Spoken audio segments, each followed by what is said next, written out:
for future watching on our YouTube channel. It's also important to know that your name will be displayed in the list of participants as well in the chat window.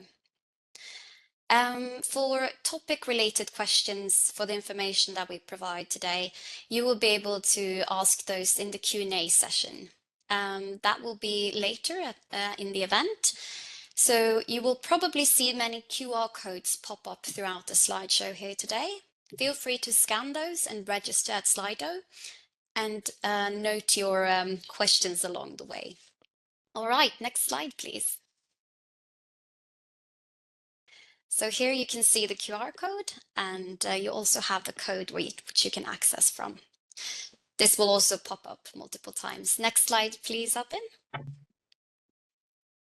Thank you. So today's agenda.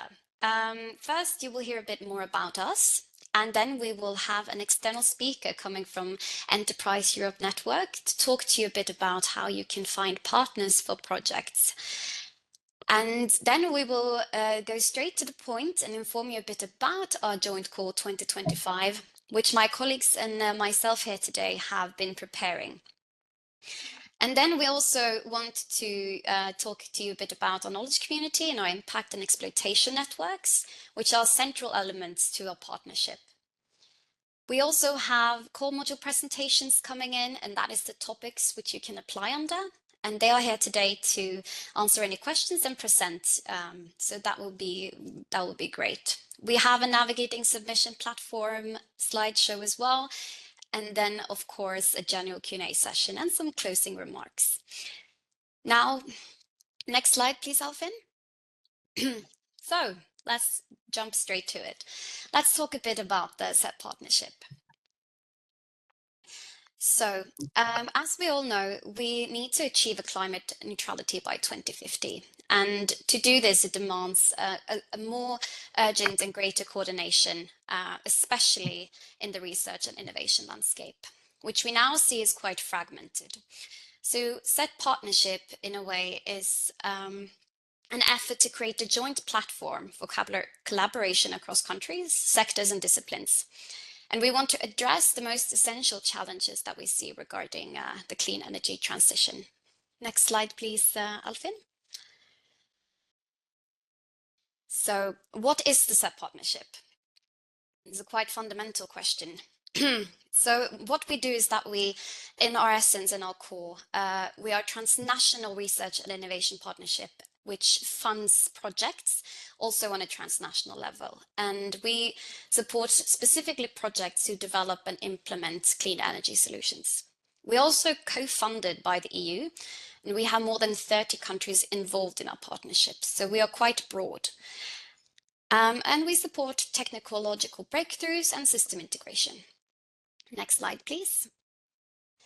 One other essential element to our partnership, and which we will come back to later today, is that we have something called TRIs, which are kind of expert groups connected across Europe who together identify the challenges and topics that applicants can apply funding for, and then again, solve the solutions in that particular field. So they will be here today to present the different core modules later on. And maybe next slide, Alfin, we can showcase some of these categories in a sense that we have established here. So that's one important element. Next slide, please, Alfin. Just some general facts. Just to showcase that we do have a quite large budget. We have over 100 million euros in our annual budget. And we also have a co-funding from the EU. Now, this budget consists of individual budget from over 40 funding organizations. So it's quite large, and it's over 700 million euros from 2022 to 2027. And that's the period, 6-year program period, where we have EU funding included. So we also have around 30 countries involved. That's EU member states, that's associated countries, and global partners from both Asia and North America. Next slide, please. And this is just to kind of showcase the global interest that we've seen in the partnership. And it's not to be mistaken for countries that are participating in this call, even though many of them are. So as you can see here, we have many EU countries and non-EU countries who has been in contact or collaborating with our partnership. Next slide, please. Now, just to illustrate kind of how this works, and also as a leeway to our next speaker here today, this is an example of how a project proposal would look like under our partnership. We will come back to some criterions and so forth later on, but for now, as you can see here on the left hand side, for example, we'll have a Spanish coordinator and maybe a Swedish partner. And then below here, you might see some partners joining who do not have a country in the call at all, and they will participate as self-financed. Because it's important to mention that to be able to apply for funding under us, your funding organization must participate in the joint call of 2025. Now, you can always join nonetheless, but then again, that will be self-financing. It's always a benefit to have multiple partners to carry the weight of the project. And it's also important to mention, as you can see in the line in between these two sections here, that if successful, the project will receive payments from the funding organization directly. So we are a central mechanism in a sense. All right, next slide, please. Now let me introduce Astrid Flandorfen, my apologies, and she will talk to you a bit shortly now as an external speaker about how you can build consortia and find cooperation partners within their services. Astrid, are you with us here today? I am. Thank you, Great. Anna. Thank you very much for your kind introduction. Good morning to everybody. I'll explain to you how the Enterprise Europe Network can support you in finding the right cooperation partner for your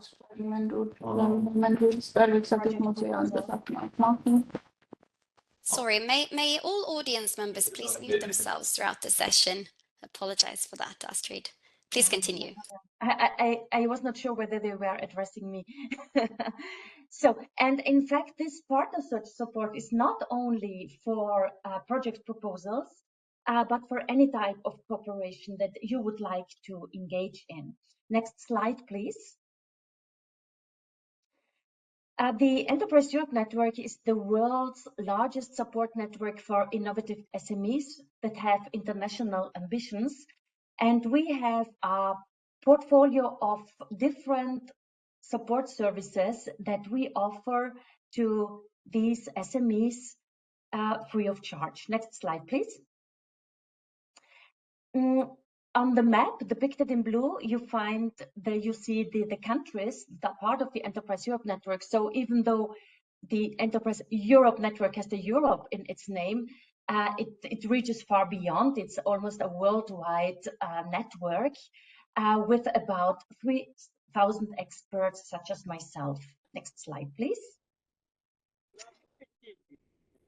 So this is the portfolio of services that we can provide. Sorry, may I ask the audience members to please mute themselves? It's like in the very first days of the corona pandemic. Okay. So we can help you with your innovation and innovation management, with sustainability issues, resilience, digitalization, internationalization, access to funding and finance. Next, please. And what I will talk to you about today is the business partnering. Next, please. We cover all sectors, so no matter where you're working in, you're very welcome to be a client of ours. Next, please. Yes, next. Okay, and now I start on the next few slides to tell you how we as an Enterprise Europe Network can support you in detail. Next, please. First of all, you have to find your regional EEN contact point. I have included here the email address, the link for, not the email address, the link for Austria, and below for all contact points. So first, please search for your contact point that is in charge for your needs. Next. Then you get in contact with these persons, and together with your EN advisor, you develop your partner search profile. And the Enterprise Europe Network has a huge database that contains curated technology profiles, and we will then publish your partner search profile on this database. Next. You will then receive expressions of interests from organizations that have seen your partner search profile and who think that they can fulfill what you're asking for. And so these expressions of interest will be forwarded by us to you. So they first come to our mailbox and we check them. We do not want you to receive any spam. Next. In the next step, you have to check the EOIs that you have received, and then you select those with which you would like to get in contact with. Next. And at this point, you tell your EN advisor, and we then establish the contact between the two parties. Next. After that, you discuss the project content with the other organizations without the involvement of the Enterprise Europe Network, although we will only be always be there if you need help. Next. And this is then the potential start of cooperation. You can then submit your project proposal, and that would be it from this side. Next slide, please. You can always do it the other way around. So I told you we have this huge database with profiles. You can also search yourself with keywords, whether you find a suited partner. The link to this database is given here. It's officially available. Next. And if you find some profiles that you are interested in, you simply contact your EEN advisor and submit an expression of interest, which will then be forwarded by your EEN advisor to the other party. And then again, if the other party thinks that your profile or you might fulfill their needs, then they will want to get in contact with you, and the Enterprise Europe Network advisor will again establish this contact. Next, please. And then you can start the cooperation, as I told you before. So this is my last slide. Please get in contact with us. If you're not sure, if you don't remember exactly now how it works, just write me and I can also direct you to your right EN advisor. And good luck with your proposal. Thank you so much, Astrid, for taking the time today. And unfortunately, Astrid will not be with us in the Q&A, so feel free to note down her email if you have any direct questions, or else we can always forward them through us as well. So thank you, Astrid. Much appreciated. Now, I think I see in the chat that some are also asking about this PowerPoint. We will, of course, provide this through our channels after the event, also with the recording. So fear not, it shall be shared and published. All right, so now I want to give the word to my colleague Maria Enge, who will talk to you a bit more about the opportunities and the procedure in the Joint Call 2025. Hi, Maria, do you hear us? Yes, I do. Do you hear me? Yes, welcome. Perfect. Thank you. I just saw a question about the call in the chat. Please include them in the Slido so that we can take them afterwards. So I will tell you a little bit about generally the call. It consists of call modules which are addressing different technologies and system challenges and different approaches. And the different funding organizations that are participating decide which call modules they will commit funding to. And not all funding organizations participate in all call modules. So you have to have a look, and the participation overview, which is linked here, is on our web page. So please have a look there to see if your organization is joining the call. The funding organization will fund eligible costs directly to the beneficiaries partners of the proposal. And those are then, of course, based in their country region. So there is no overall funding. It's directly between the funding organization and the applicant. Next slide, please. So I will speak a little bit about the general call process. Next.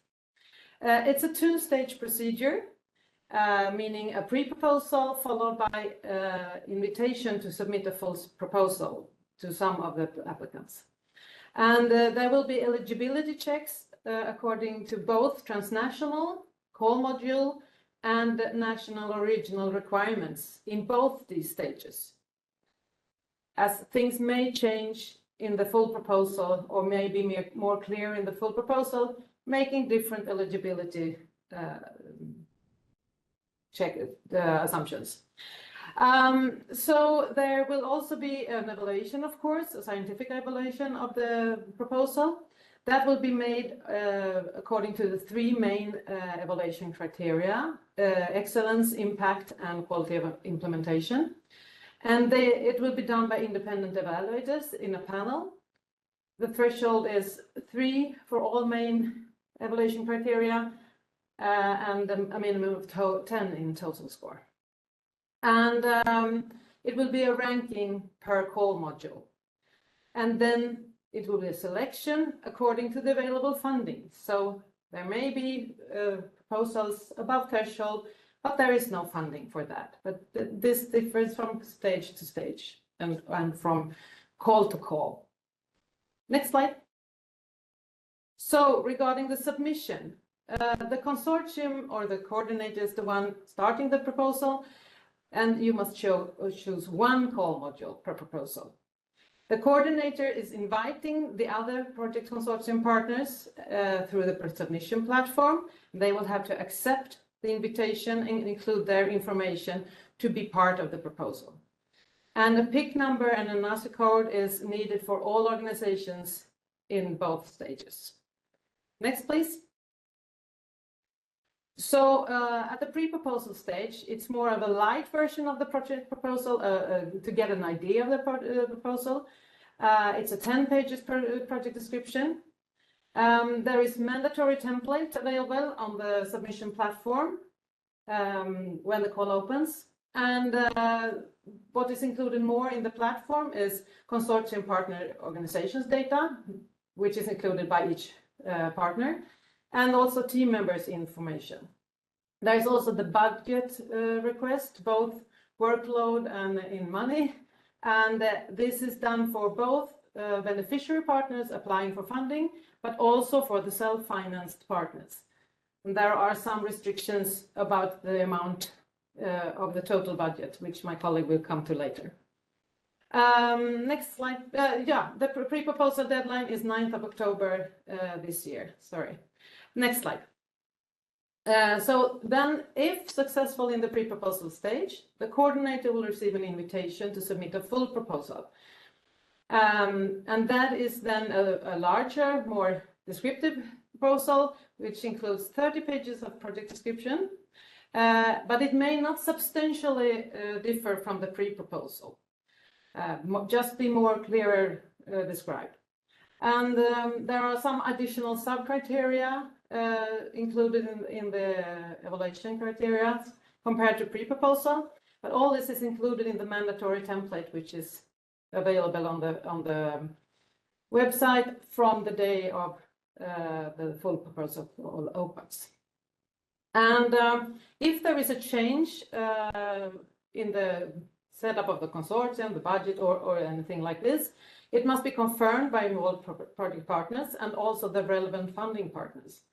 You can see in 521 of the call text the procedure for changes in between these stages. But that is a later question, of course, for those that are invited to submit a full proposal.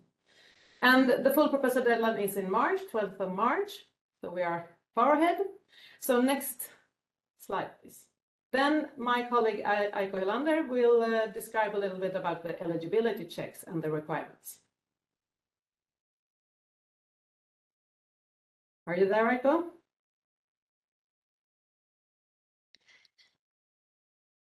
Aiko, do you hear us? Don't see Aiko. Should I continue? Yes, I'm here. No. Good. Yeah, good. Thank you. Yes, could you go back to the slide before? Yes, thank you. And thank you, Maria. So I'm Aiko Helander. It's me who has been responsible for the coordinating the work to develop the core text. So if you have problems to understand the general part of the core text, you are very welcome to contact me via core management. While it's best to contact relevant TRIs who have developed core modules or national regional contact if you have questions about the core module parts or national region parts, even though I core management have reviewed all texts before publishing. So as Maria mentioned, we have 3 levels of the requirements. The first one is transnational requirement. The second is core module requirement. And we have also national regional requirements and guidances. Transnational requirement and overall guidance you can read in chapter 3, core module requirement in chapter 7, and national regional requirement in Annex B. It's very important that you check carefully and with relevant contact if necessary. Next slide, please. All those requirements are structured in this way. All of them have those headlines, so it's easier for you to follow, I hope. So you can find the requirement proposal submission, project consulting partners, project duration, project budget or funding request, and also research development innovation approaches or technology levels. Next slide, please. Transnational requirements, as you may have understood, so it should be written in English and submitted to the partnership submission platform, which you will hear more about later on. And as my colleague mentioned, or maybe you have understood, the project consortium must consist of a minimum of 3 beneficial partners from minimum of 3 different countries participating in the chosen core module. Next slide, please. Here some more about project consortium partners. The total effort of the one project consortium partner can be maximum 60% of the total project effort measured in performances. And also the total effort of project consortium partner from the one country region in the project consortium can be maximum 75% of the total project effort. And project duration should be maximum 36 months. And the project proposal must include a work package called reporting and knowledge community, which you will hear more about later on also. Next slide, please. The next one is core module requirement, which you can read in the chapter 7.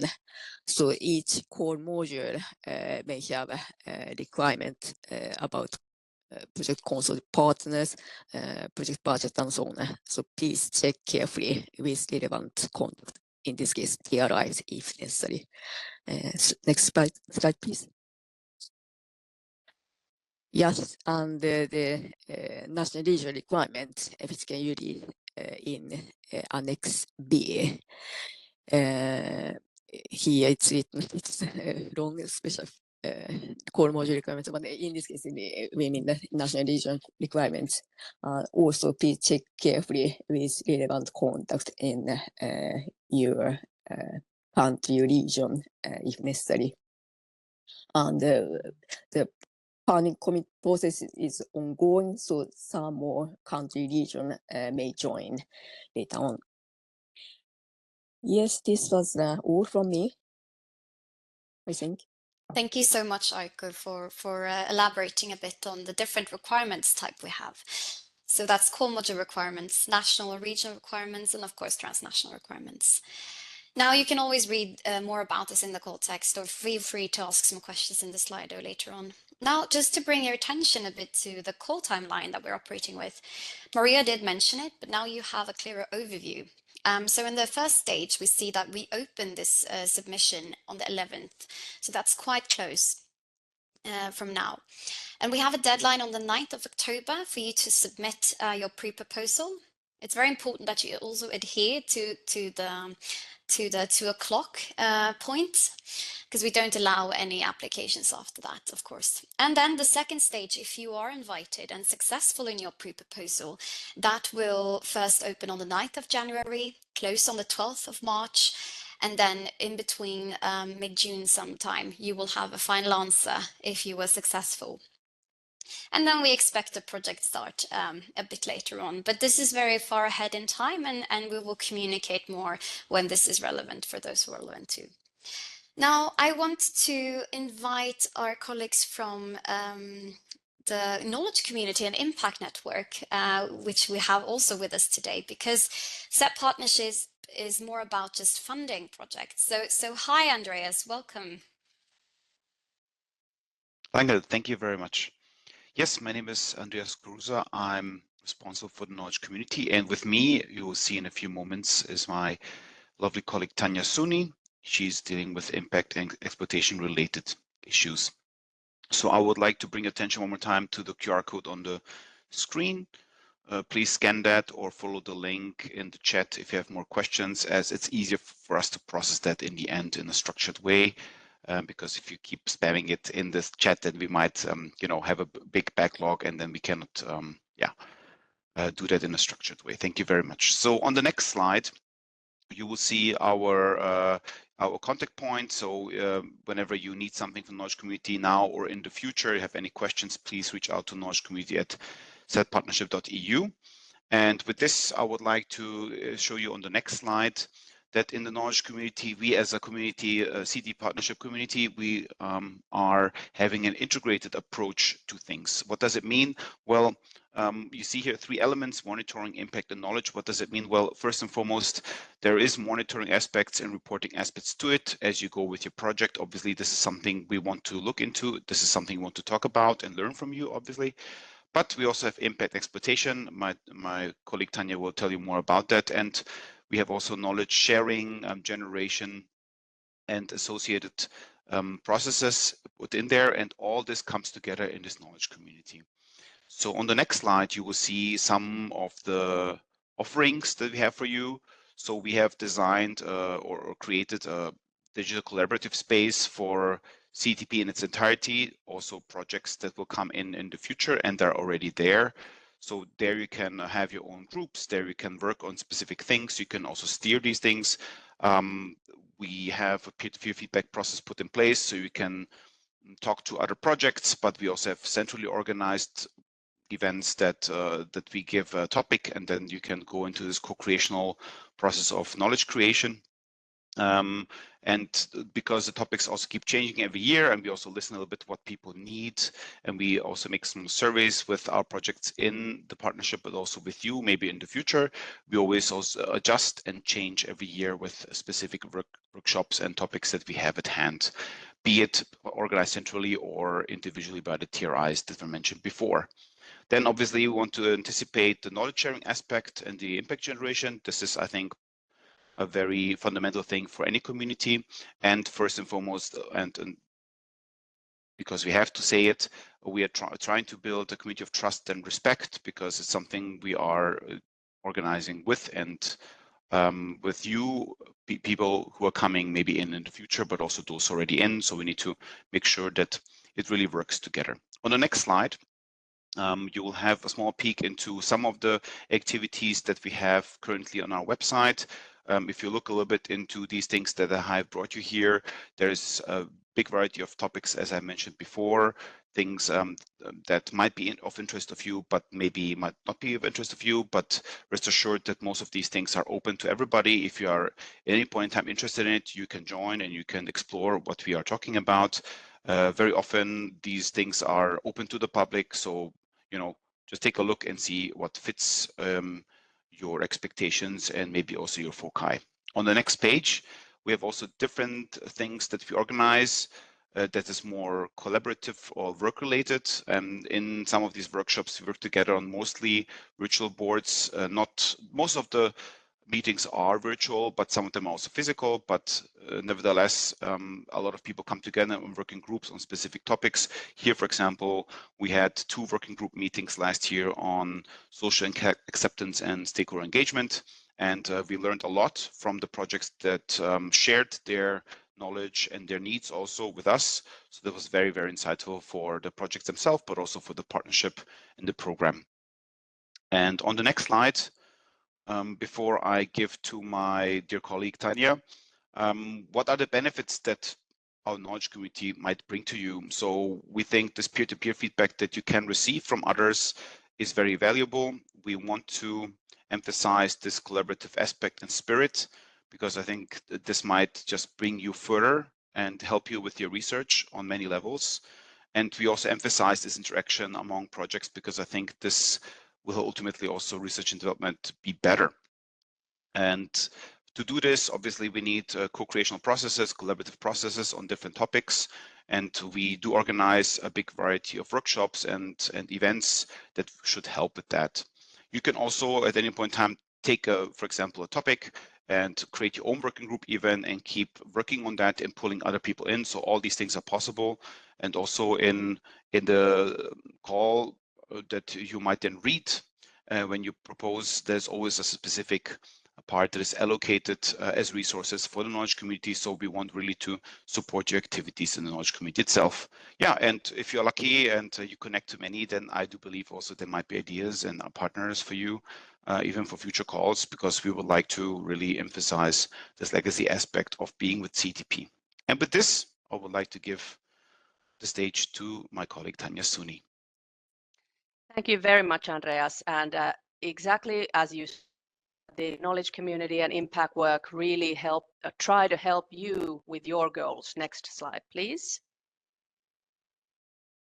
So the benefits for you in using our impact and exploitation support are achieving your impact goals through, for instance, tailored exploitation strategies and expanding networks via matchmaking events, exactly as Andrea said, to help you look also further down the road to your next goals. Guidance on things like market readiness, ensuring social and societal acceptance for sustainable innovations, and advancing your research maturity to secure that future funding and commercial success if you are looking at commercialization. Next slide, please. We have different types of projects and different types of applications, and there are several different types of impacts that you might be striving for. But typically we can divide them into 2 main categories. The first one we call knowledge valorization. You might be looking at producing good and important new knowledge and looking at taking that information and knowledge to various types of stakeholders, such as academia, policymakers, society, industry, funders. We call this the pentahelix approach. Next slide, please. Another typical exploitation pathway or impact goal you might have is commercialization and getting your innovation from lab to market. That means that you have to understand the whole journey from lab to market, which can be difficult, long, and complicated. And for that, we have support for you as well. Next slide, please. We have a 1-minute video that highlights the main ways we support your impacts. CET Partnership Impact Support. Welcome to CET Partnership Impact Support, your guide to impactful innovation in clean energy. For an innovation to grow, it needs to increase its maturity. By improving the commercial readiness, sustainability, and social acceptance of your solution, you can pave the way for further funding and investment. We help your project succeed with targeted training in areas like engaging stakeholders, effective exploitation, and preparing for commercialization. Our matchmaking events connect you with the right partners to strengthen your project's impact and reach.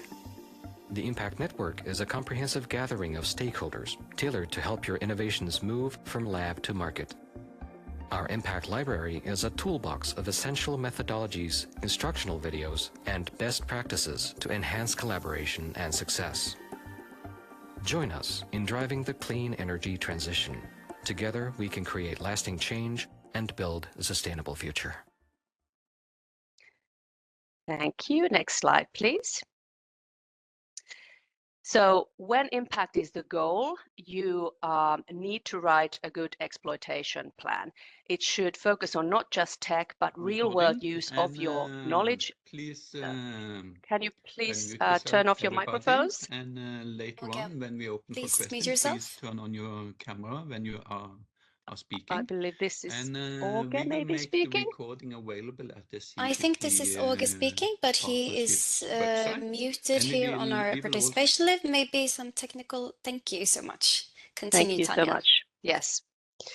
So let's go to slide, I believe it was 45. Sorry for the small technical glitch, but hopefully it gathered everybody's attention. So here, so you need to work on real-world use of your research result, be they commercial or knowledge-based. Is your innovation needed, accepted, and deployable? If you have a strong plan, you have a better proposal. Key elements of an exploitation plan are outlined here. We don't need to go through them. Let's go to the next slide. Our tools mentioned in the video help you succeed in writing a good exploitation plan. We have an exploitation guide with readiness scales in terms of market, commercial and societal readiness. We have the network and library mentioned with stakeholders and methodologies to work with the stakeholders. And we have recorded training webinars on validation, impact, exploitation and commercialization that you can find on the YouTube channel of CET Partnership and in the Impact Library. We have pitching and matchmaking events through which you can build your exploitation team early. Next slide, please. So that much for our support mechanisms. You can find them also on the CET Partnership website under About, under Impact and Exploitation. But now we would like to ask you your potential applications and your application criteria.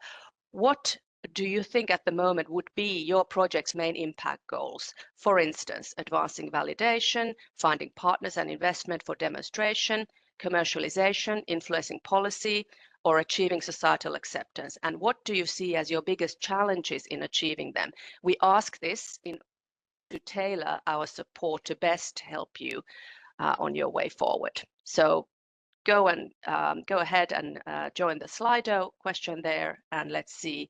We have 1 or 2 minutes left to see your first responses, and then we will gather them later on together, and we will analyze them and start working accordingly.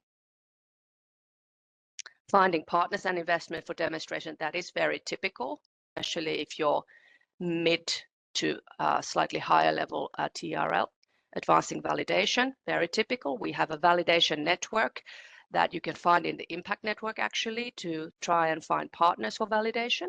Influencing policy, excellent. Finding the right partners, matchmaking events, very typical indeed. Creating social awareness, that's critical if you want to get your innovation to the market. Commercialization. Finding partners, demonstration, that is definitely something we are focusing on.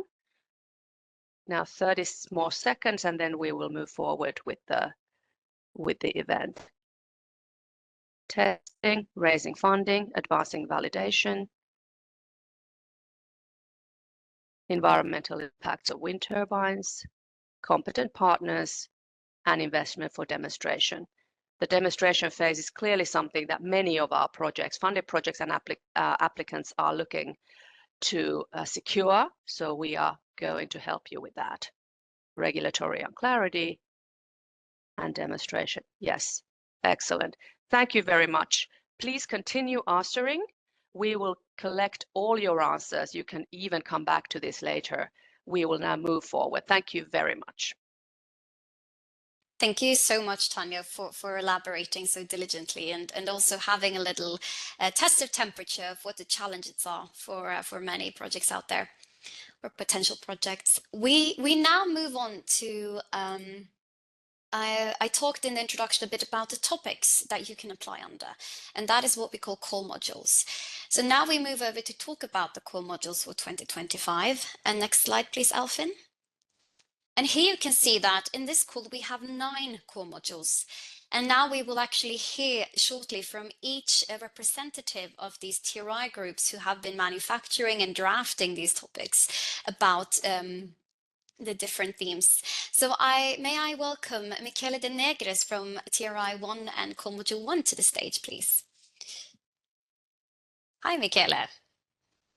Yes, very, very good morning, everybody. Thank you for having me here to explain a little bit more the background and the basics of the core module number 1. We will start from the core of the system. So we will start at the interaction between the energy system and one of the most important resources in the system, that is industry.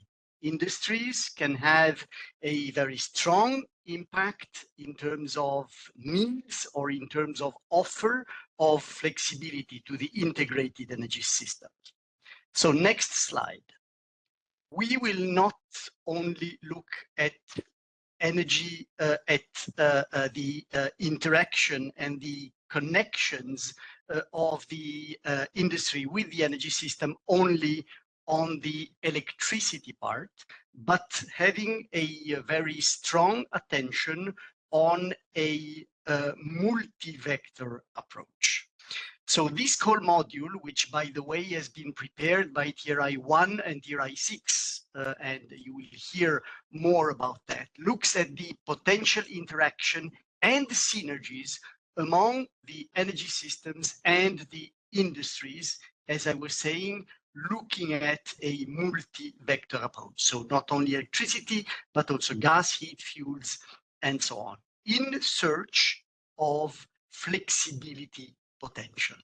So the solutions that we look at are required to enable coupling of industrial sectors and energy systems as looked from the network connection. So you look in the picture from left to right. So what we are focusing on is the energy system.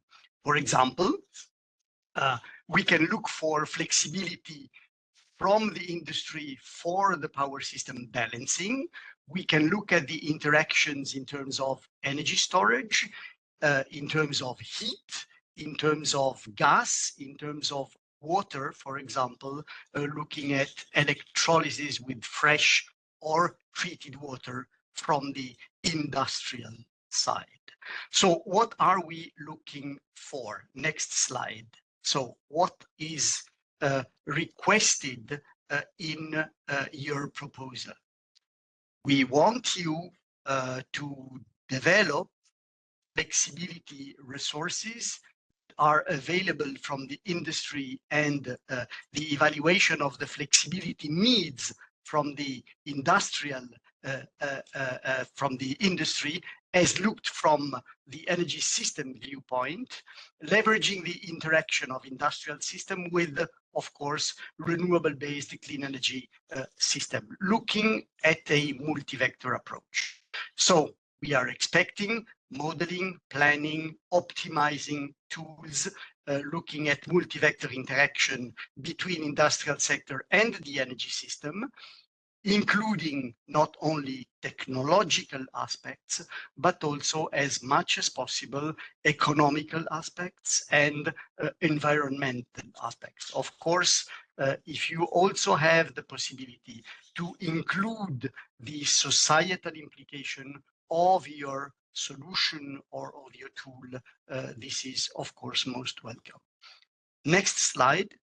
So The expected outcomes from this module are, as I was mentioning, tools, methods, and solutions. So you see tools for the integrated and multi-vector planning, for example, methods for using advanced computational technologies and artificial intelligence to address the energy system with the multi-vector integration linked with the industry, and solutions if you are able to have some demonstration or working on existing infrastructure with, for example, hardware in the loop, considering, of course, standard architectures, interoperability, and cybersecurity by design. Last slide is about the formation of your consortium based on the TRL. Of course, if you are developing modeling and planning tools, the TRL concept is hardly applicable. However, what we want you to stress is the opportunity of looking at key exploitable results of the project, consisting of tools, as I was mentioning, developed in open access platforms. In the case of validation, of course, we ask you to consider TRL 3 or higher, and we want your project to increase your TRL level of at least 2 marks. In this case, the proposal and the consortium should include also need owners as project consortium partner. In the other case, with modeling and planning, the need owners are not compulsorily to be included in the partnership, but can be part of a steering board. The range of your project budget should be between 2 and 3 million, of course, full inclusive. This is all for the call module 1, and I really hope we can have very many interesting proposals from your side, and I'm available together with Giuseppe Palazzo to answer any of your questions. Thank you. Thank you so much, Michele. And now I bring the word over to Francesco for core module 2, which is also a cooperative core module with where Michele and Nigris also have been involved. Francesco, are you hearing us? Welcome to the stage. Hello to everyone, and thank you, Ragnhild, for the floor. And yes, I will present the call module 2, which is a call module in cooperation with between TRI 2 and TRI 1, and is related to energy system flexibility in terms of renewable production, storage, and system integration. Maybe we can go directly to the next slide, because this model is coming from a strong cooperation with the Green Power Future mission of Mission Innovation, and the overall hierarchy scope is to allow a 100% integration of the renewable energy in the energy system. So this is the main focus of this call, preparing the system for future enhancement in terms of renewables. And the call module focuses on the 14 innovation priorities that have been defined by the Green Power Future mission, and that have been, of course, aligned with the CETP's RIA to have a joint call that allow to follow both the mission and the vision of those two big initiatives. Let's go to the other slide, please. As I say, it's developed together with TRI 1 and 2. We try to clusterize these 14 innovation priorities in 5 big priorities, large scale, that you can look at you can find at the left of the presentation, large scale renewable generation and system stability and reliability, energy storage technology and system for flexibility services, system stability and flexibility operation, innovative flexibility source and demand side for flexibility market, and system digitalization and related tools, including AI and digital twin.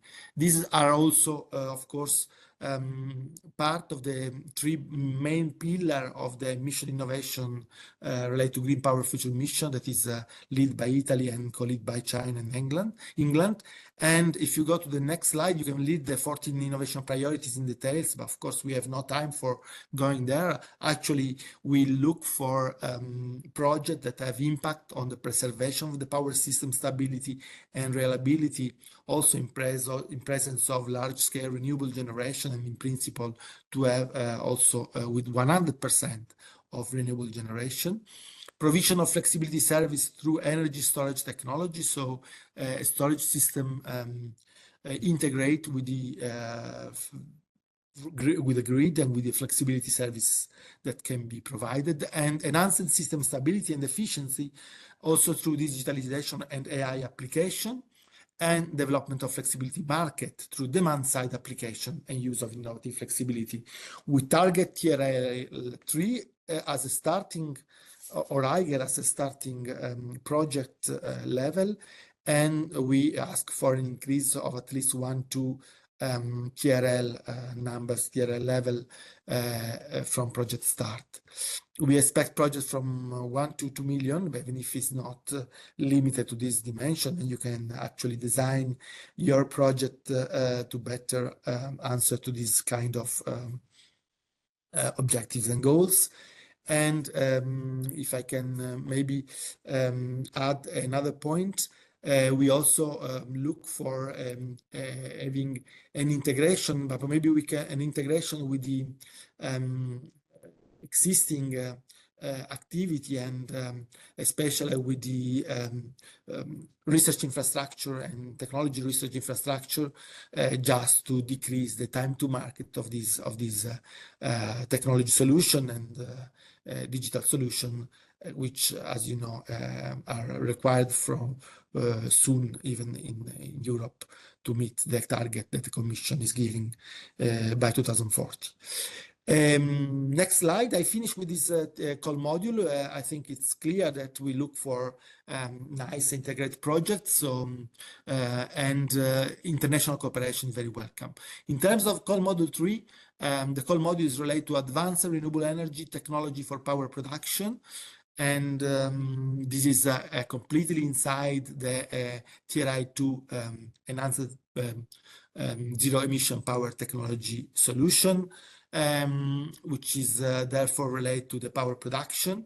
And if we go to the next slide, we can look at the different approaches and challenges we want to work with.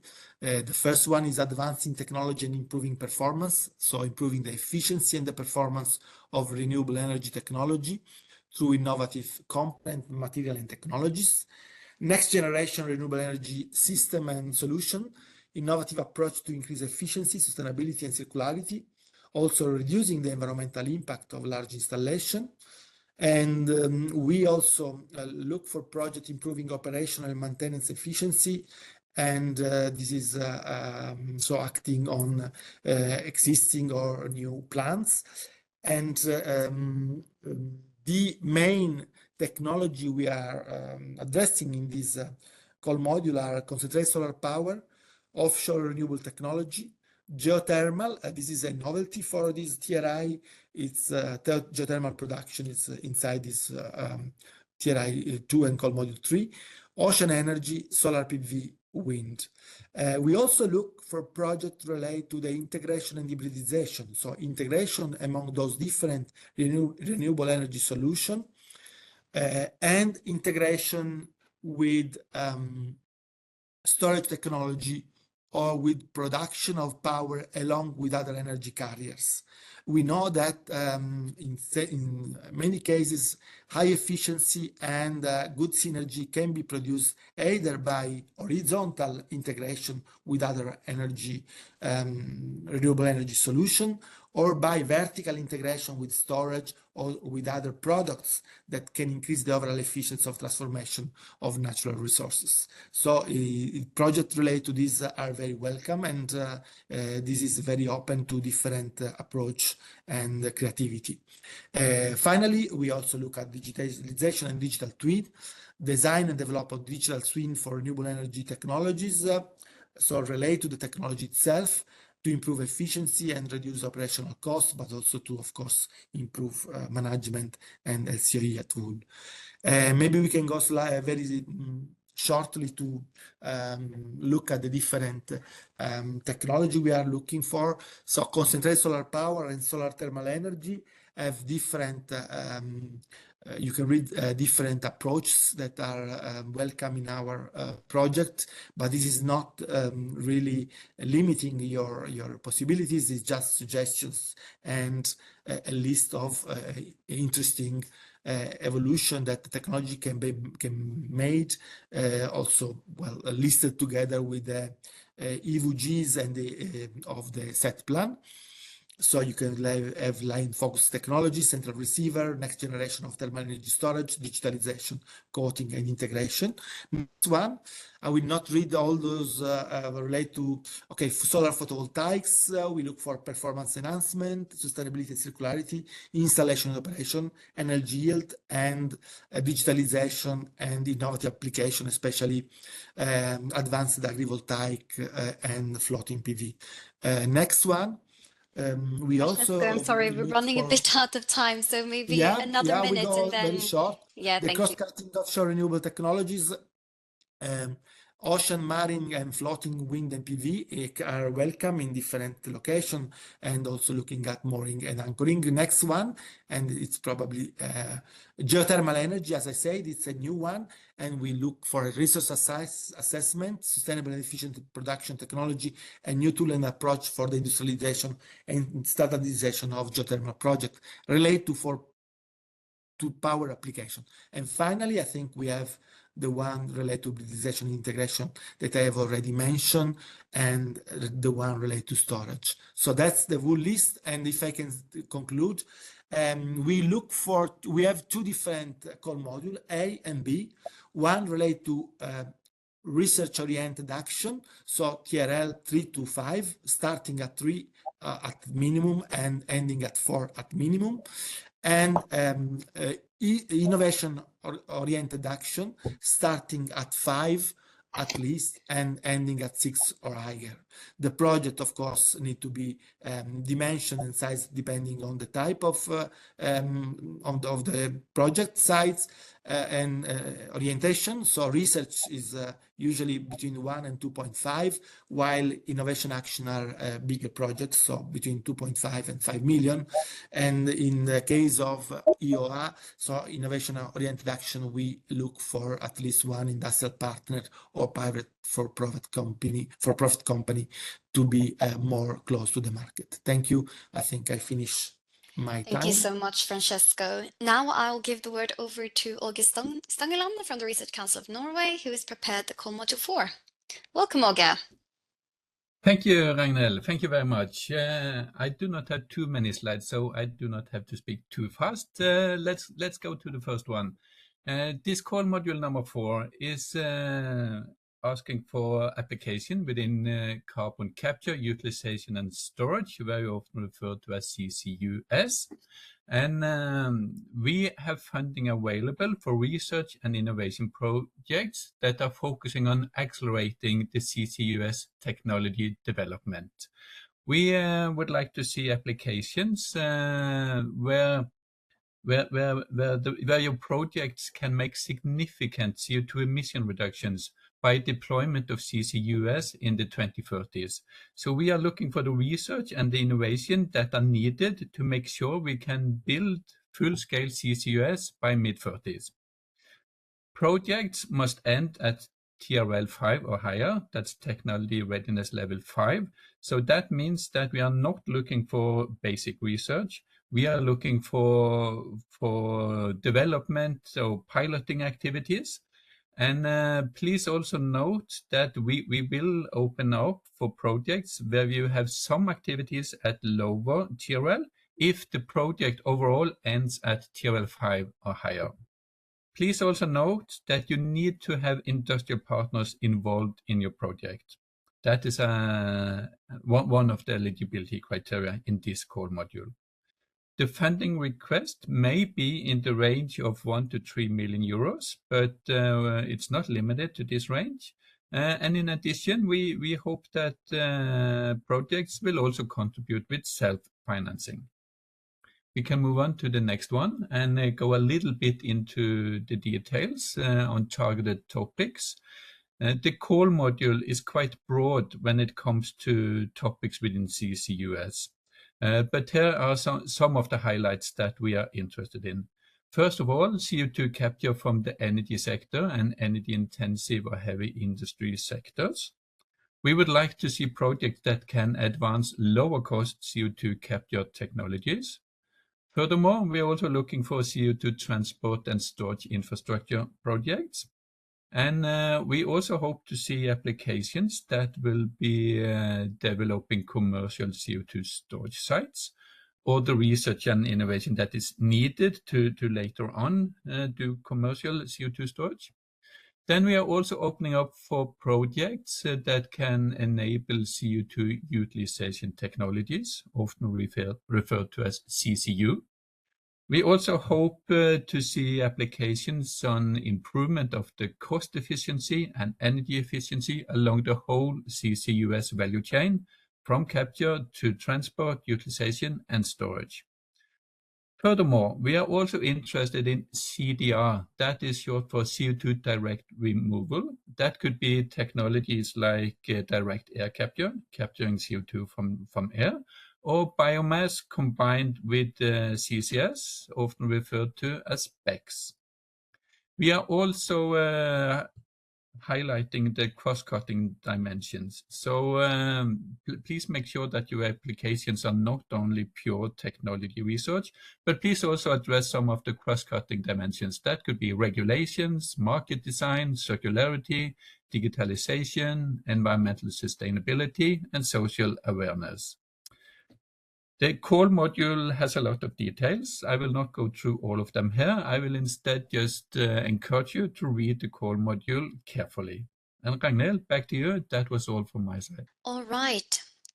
Now we will begin the session again. We are almost halfway through our core modules, and we just heard from Olga from core module 4, and now we are approaching Isabel Cabrita from Portugal Science and Technology Foundation to present us core module 5. Welcome, Isabel. The floor is yours. Okay, thank you. And hello, everybody. Thank you for being here with us.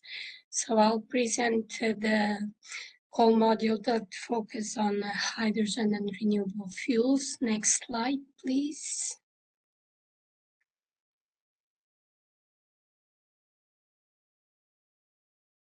Should I?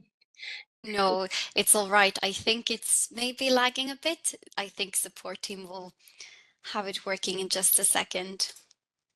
Yeah, well, I can go on. That's all good. So, support team, are you there with us today? May you change the slide? Right, we'll give him a second, Isabel. I think it's a challenge. 5 minutes coffee. Maybe, but that's all right. So there we go. Now something's happened. Continue, Isabel.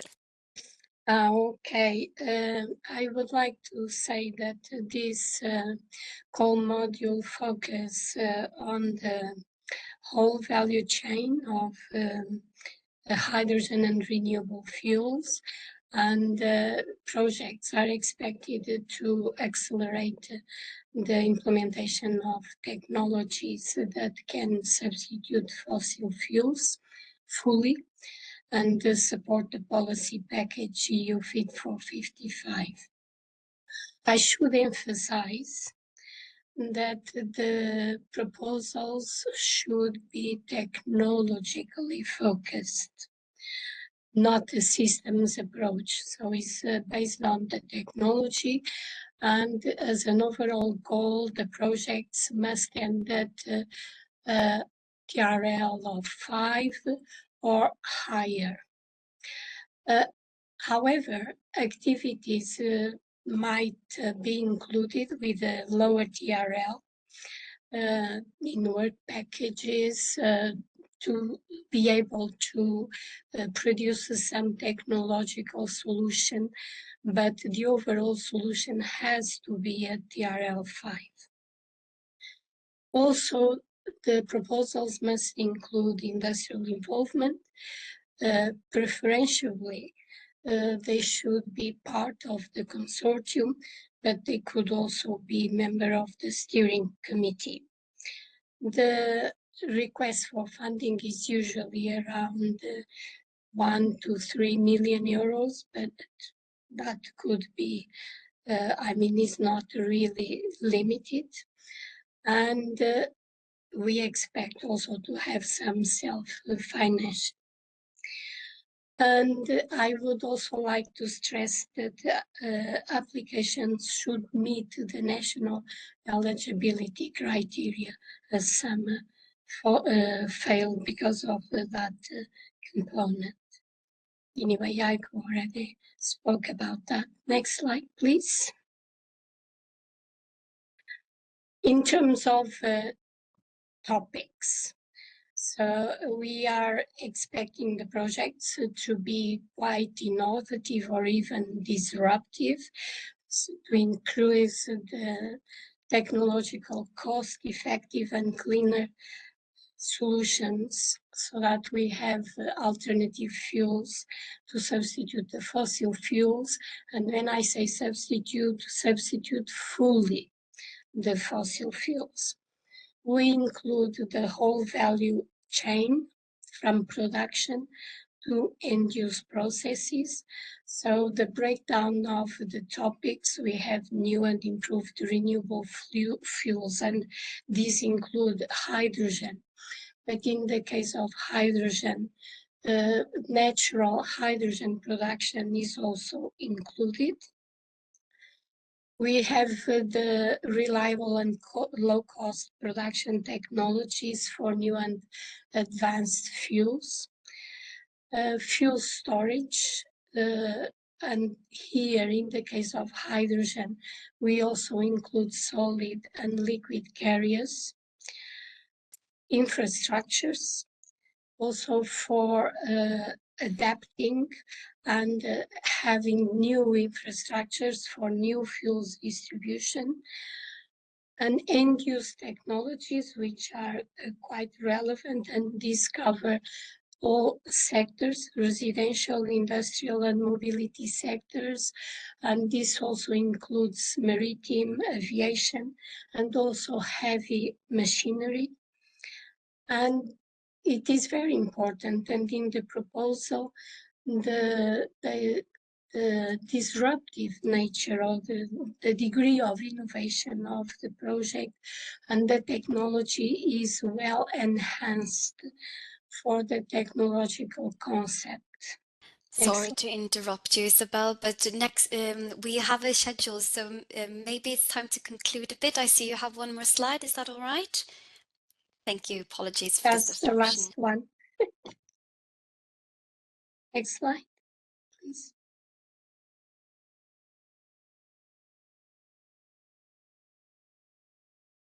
In the case of cross-cutting dimensions, we decided to list the topics.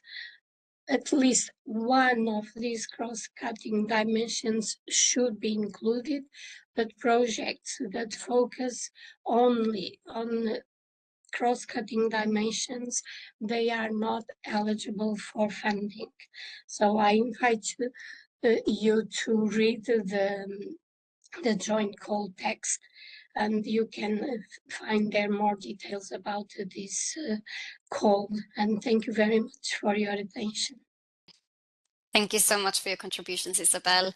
Now we move along to Gertie Brownbrook to talk a bit about Module 6. Welcome, Gertie. Yes, thank you very much. Welcome and happy to be here. My name is Gertie Breenbroek from Netherlands Enterprise Agency, and I'm the leading expert of the heating and cooling activity within the CET partnership. Next slide, please. Heat is half of the European energy demand, and if you're looking at the implementation of renewable energy sources in our energy system in Europe, then we can see that 45% of the electricity is from renewable energy sources and 25% of the heat is from renewable energy sources. So what we're seeing is that the heating and also cooling transition is lagging behind in Europe. And we believe that we need improved heating and cooling technologies which are more robust, affordable, efficient, easier to install, and importantly also retrofit, and can be integrated into the energy system easier than today's products and concepts. Therefore, we have this heating and cooling core module that is open for innovations directed towards buildings, towards agricultural end users, but also to industrial users. We're open for research and innovation, pilots and demonstration projects. Next slide. And the scope is very broad. We are looking at subsurface heat and cold sources. We saw some geothermal in the chat already. I'm thinking about geothermal thermal energy there. We're looking at above ground heat and cold sources. You can think about solar thermal or use of waste heat. We're thinking about thermal storage, a wide range, high temperature, low temperature, underground thermal energy storage. It's all in this part of the scope. We're thinking about networks and conversion. In conversion, there's importantly also heat pumping technologies, and we're thinking about end-use systems.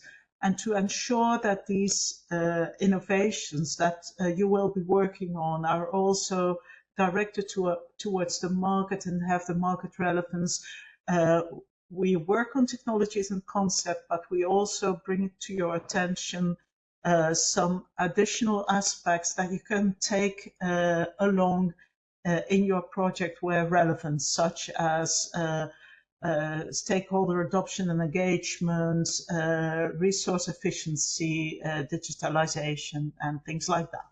Next slide, please. So what we want is market-driven projects that understand how they will impact the market. We want you to have a proof of concept before the start of the project, which should be at TRL 3, then mandatory.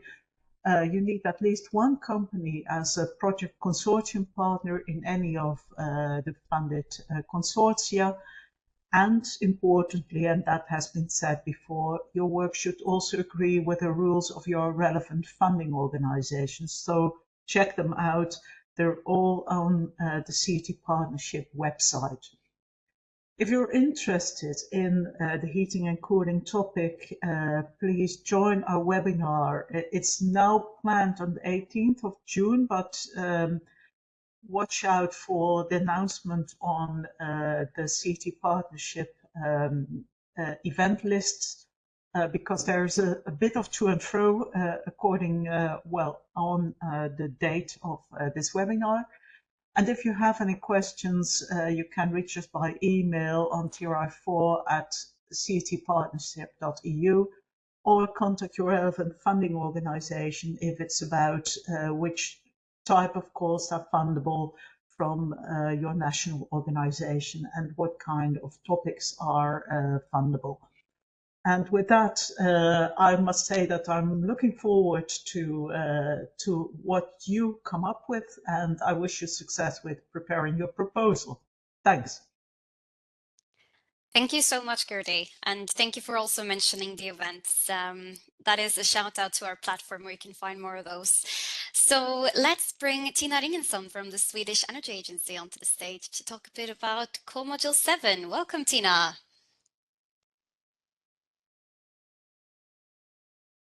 I think you're muted, Tina. Sorry. You can hear me now? Yes, we hear you perfectly. Perfect. Thank you very much. Hello, everyone. My name is Tina Ringensson. I am joining you from Sweden, work at the Swedish Energy Agency and the Clean Energy Transition Partnership. And I am here to present Core Module 7 integrated regional energy systems. Next slide, please. To give an overview of this core module, its aim is to promote innovations in regional energy systems that can significantly accelerate Europe's energy transitions. Next slide, please.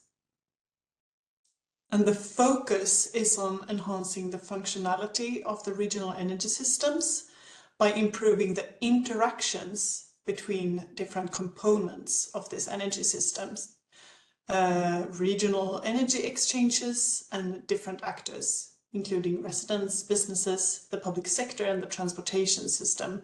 So we have a quite strong focus on the system and how to improve how the system works rather than on separate technological components.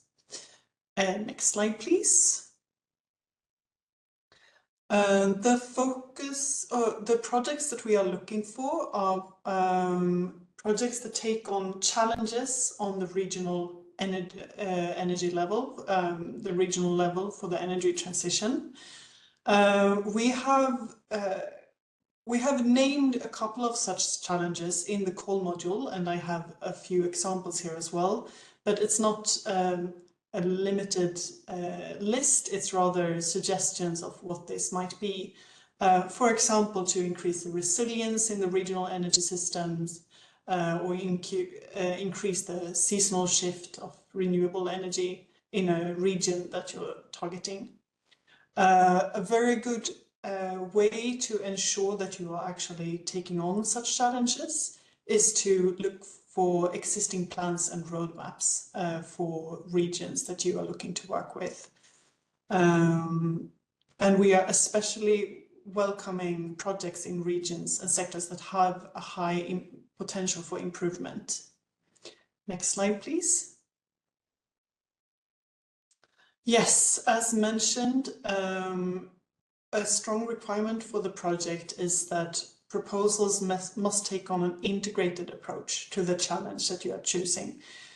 So technological development of only single components, like technological components, is ineligible. It can be part of the project, but it should not be the sole focus of the project. And as such, we are also looking for quite high technological readiness levels, 6 or higher by the project's end. Next slide, please. Yeah, and when it comes to the consortia as well, we want the consortia to be composed of need owners in a shared region, a geographical region, that have an intention for developing regional system level solutions. So this can be anything from companies to public bodies to research organizations and also innovation clusters. Next slide, please.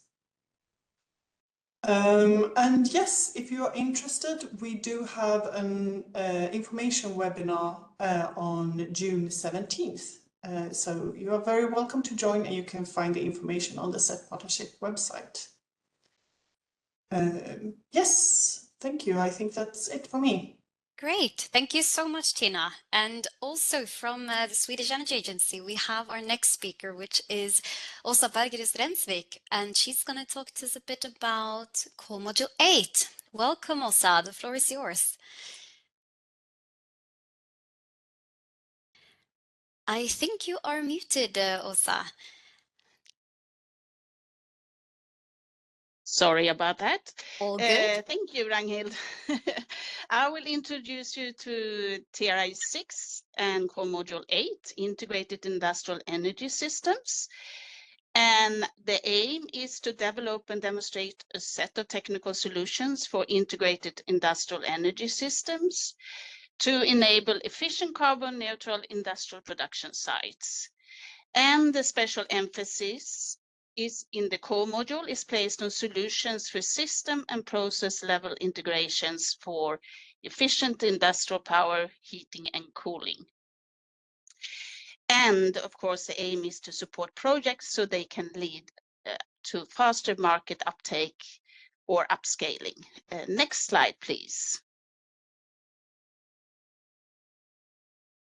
So the core module welcomes proposals that addresses one or more of the three challenges. One, reducing emissions from the industrial energy system. Two, enabling renewable energy integration and resource efficient industrial energy system. And climate neutral industry. I think we missed to change the slides. If you please can go to slide 3. Next slide, please. Thank you. So the main industries that are considered for the core module 8 are food and drink, cement, pulp and paper, steel, and chemicals. By reducing emissions from industrial processes and to improve the flexibility for energy system, will provide a condition or solution to accelerating industrial decarbonization. Reducing industrial emissions requires a broad strategy, including energy efficiency, circular resource use, and electrification.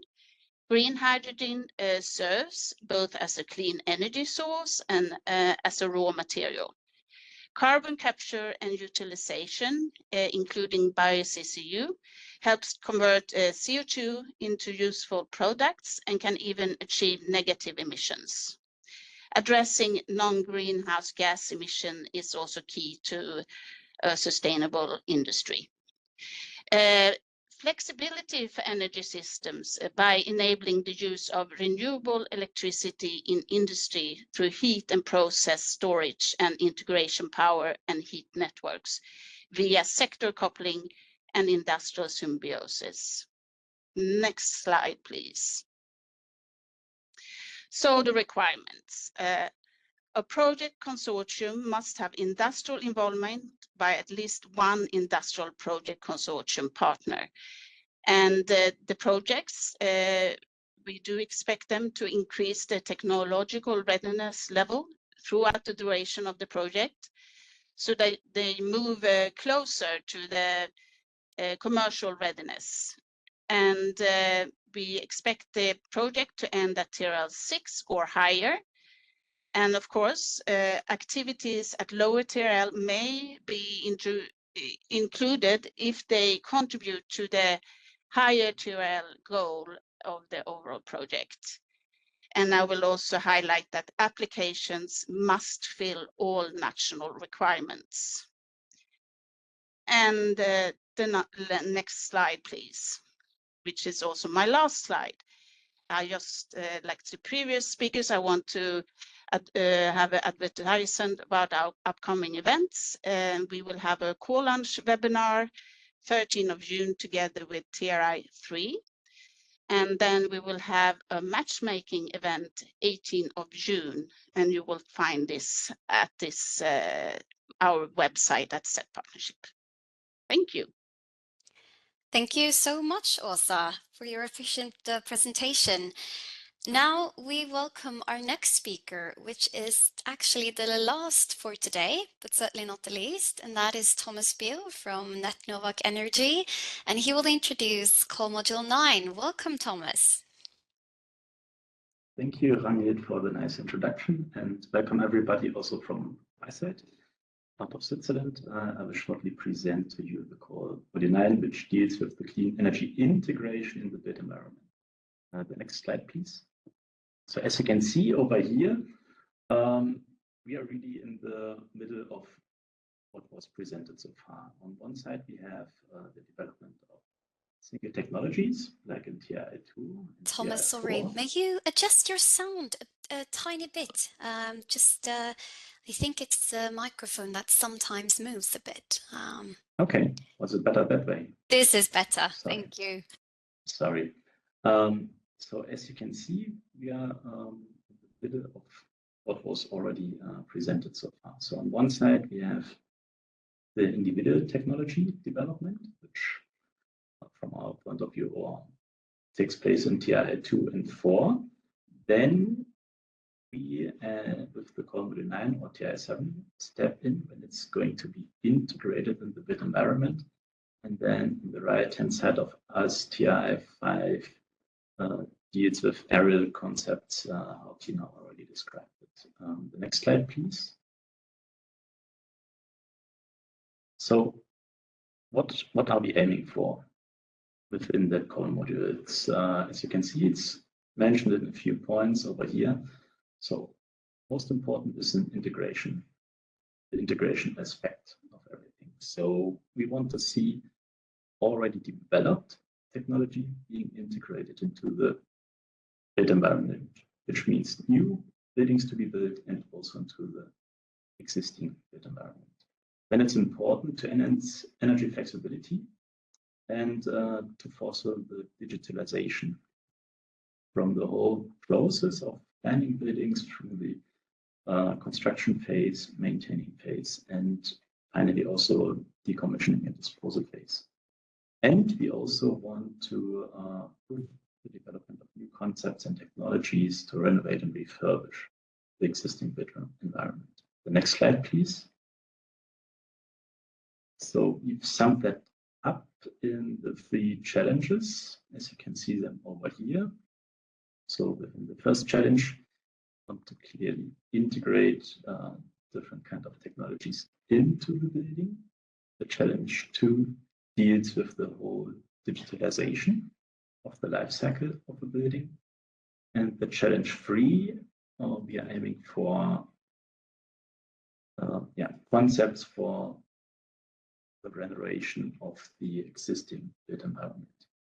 You need to address one of these 3 challenges, not all, but one of these with a project eligible for core module. The next slide, please. So what is the outcome or what we are really looking for? So far, most of the built environment is only the pure energy consumer, and we want to transform the built environment to a prosumer and into an active part within the energy landscape. Next slide, please. Which is also already my last one.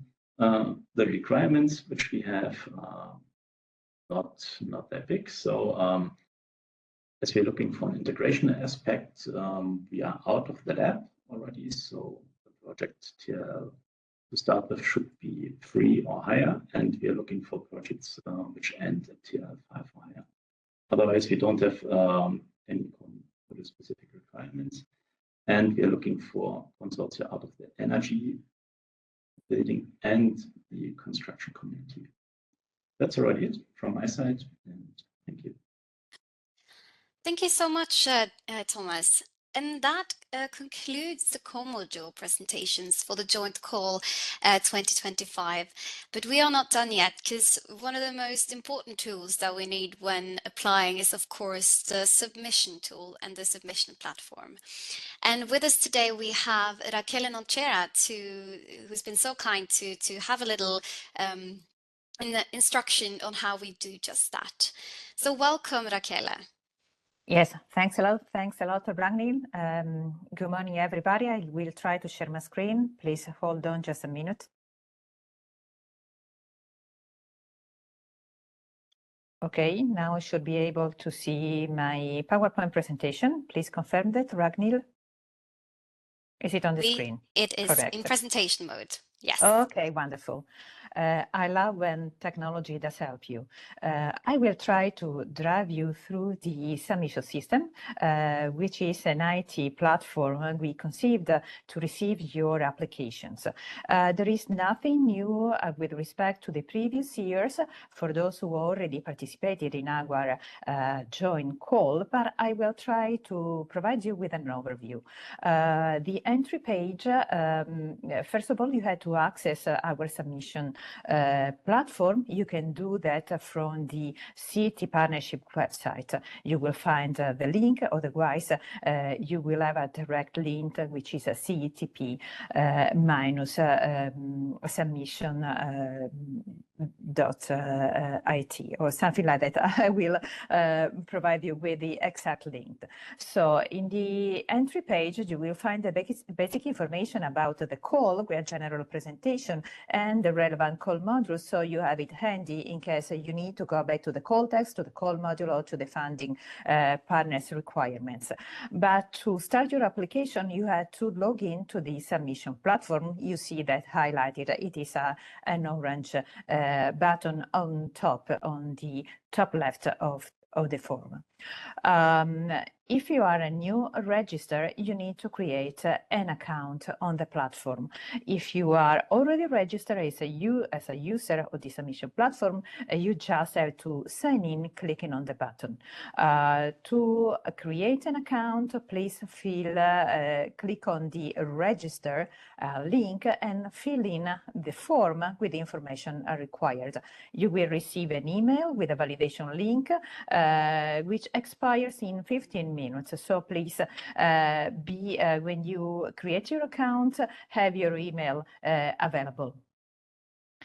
In case, just send a new validation link. It's not an issue. When accessed, you will find a list of available joint calls. Just select the CETP Joint Call 2025, which is the current open call, and start your application. You can add a new proposal, or in case you created one in a preliminary moment, of course, you can select at any time the proposal you're working on. To create a new proposal, click on the Add button. You can edit your newly created proposal by clicking on the eye icon, or if you want to delete, simply click on the bin icon. To create a new proposal, you have to fill in with basic information, which is the project acronym, the full project title, and the short name of the main applicant, so the organization which is the coordinator of the proposal. And it is even important to select the correct call module, because you can apply to one call module per proposal. So select the correct one and click on Add. In your dashboard, you will finally see your proposal listed with the main identification, with the main identifiers, an identification code that will follow your proposal all along the process, hopefully until the final evaluation stage. And you will see tracked every interaction you have in the platform concerning your proposal. So you see the start date of your application, the last edit, the submission date, because you can submit several times in an iterative way, and you will have a reminder regarding the final deadline. This is a dashboard of your proposal. The application form is divided in two different parts, project data and partner data. The project data shall be filled and can be filled only by the coordinator, so the main applicant, while the partner data can be filled by any of the partners involved. As you know, the proposal requires to be a consortium to apply, so the coordinator shall invite new partners. You can invite partners by clicking on the Invite Partner button you will see in your dashboard, and fill in with the basic information to invite the partner, the first name, the surname, and the email of the partner you are inviting. At any time, you can monitor the status of the invitation in your dashboard. In progress, when you find the invitation is in progress, it means that the partner has accepted somehow the invitation and is working on filling the wrong data, while pending means that the partner has not yet accepted your invitation. Of course, you can remove a partner for any reason, or even edit the partner data on their behalf. The invited partner will receive an email, a notification email, with the invitation to click on the link to access the proposal. It is important that you allow receiving emails from this sender, which is noreply@sinica.it, in case check on the spam box. The invited partner, once has accessed the submission platform, they have to create an account as well. We'll see the bell highlighted. Clicking on the bell, they will access all the notification, and at that point they can accept invitation, decline, or just postpone to put off to a later moment the acceptance or discard or the invitation. To fill in the proposal, as I anticipated before, you have to submit the details of your application. The application is divided in project data and partners data. You will see the general in different sections, the general details, the acronym and the project title. Those will be recalled from the starting of the application, from the initiation of your application. You had to fill in all the other information and add as a PDF file the technical project description. You will find the template on the website and on the submission platform as well. Fill in with a project contact, which may be the principal investigator or not, that is up to you, but we consider this person indicated as our main contact for any communication related to the administrative part of the process. You had to identify the call module, fill in with the description, and do not forget to fill in the DNSH, the Do Not Significant Harm Assessment, which is mandatory for our application under Horizon Europe Cluster 5 proposal, and fill in the additional partner information, which identify the kind of roles your partner has in the project proposal. Anytime, please do not forget to click on the Save button to save all the data and information. At any time, you can go back to the dashboard or close the sidebar for having the form more accessible in your screen. The second part is related to partner data, in this case the coordinator, but the form it is the same for any partner. It is important that you fill in your correct PIC, the participant identification code, which is issued by the European Commission. So if it is the first time you are applying to any Horizon Europe funded call or European Union funding call, you first need to register on the EC participant portal. It takes a couple of hours and you will receive immediately a valid PIC number. Once you digit the PIC, the main information available will be retrieved automatically. Other mandatory fields include the VAT or the registration number and the NCE code. If you don't know that, please consult the EC database to retrieve this information. The other relevant information, besides the principal investigator details, the organization details, are related to the budget. In this regard, you had to fill in a budget table for any of the partners included in your consortium. Partners can do that on their own, or the coordinator can do that on their behalf. It is important that you select the correct funding organization to which you are requesting for a contribution for funding by choosing on the list. It is pre-filled.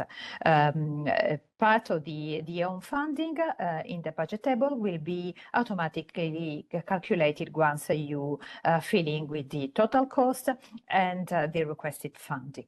The last section is related to the team members. You can involve already, you can include already in the pre-proposal stage the team members, so the other researchers involved in your project for your own organization, but only if you already know who they are.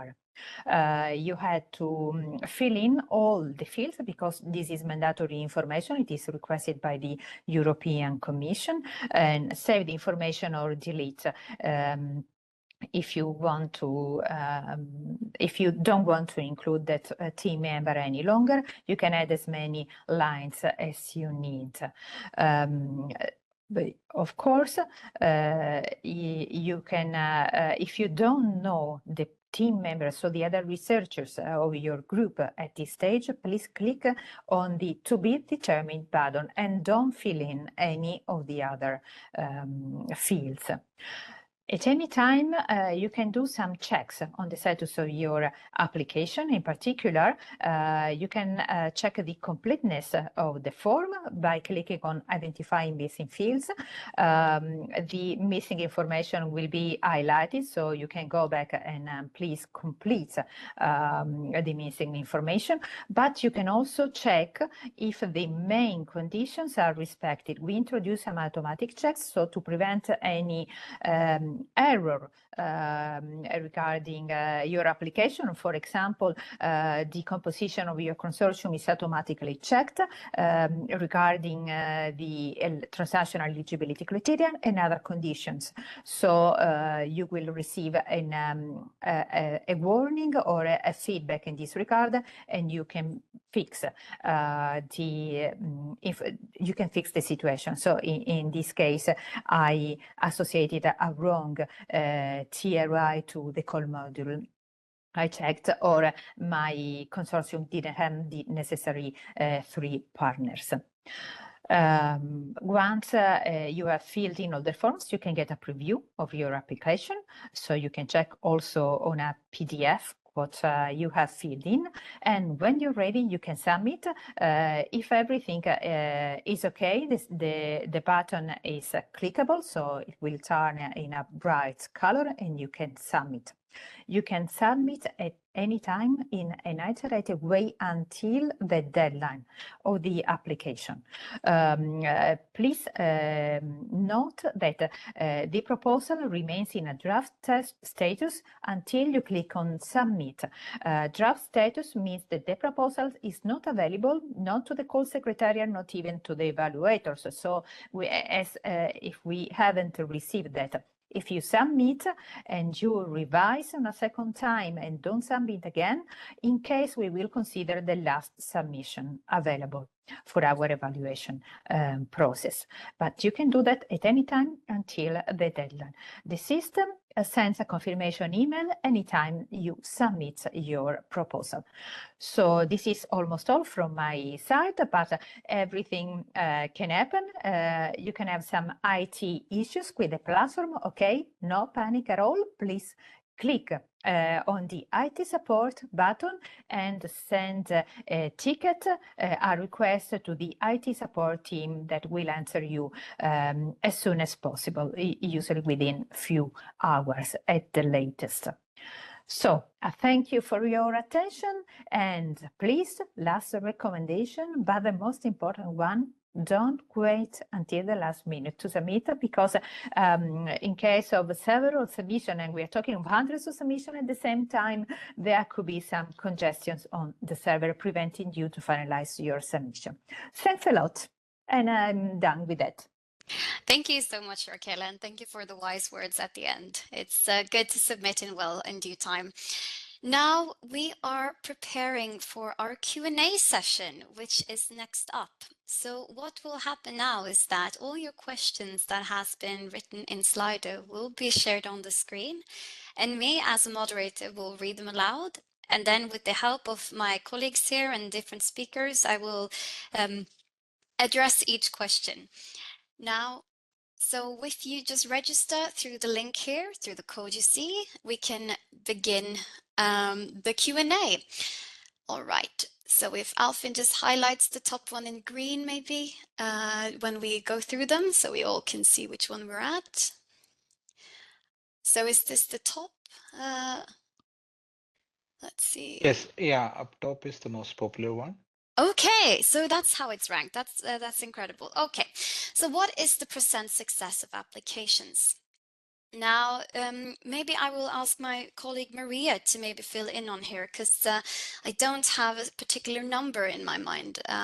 Maria, do you have a response to the success rate here? Not really, as it has differed between the years. But I would say it's generally a bit above the Horizon Europe success rates. And it differs also depending on the amount of funding from year to year. So, and it differs between core modules and so on. So it's we cannot say a specific percentage. Thank you, Maria. And just also, we will, after the Q&A, all these questions will also be published with answers on our website, so we can go back to them as well. All right, next one. Can we apply with multiple consortia and different projects? Now, Maria, would you also mind elaborating on? No problem. Well, yes, you can.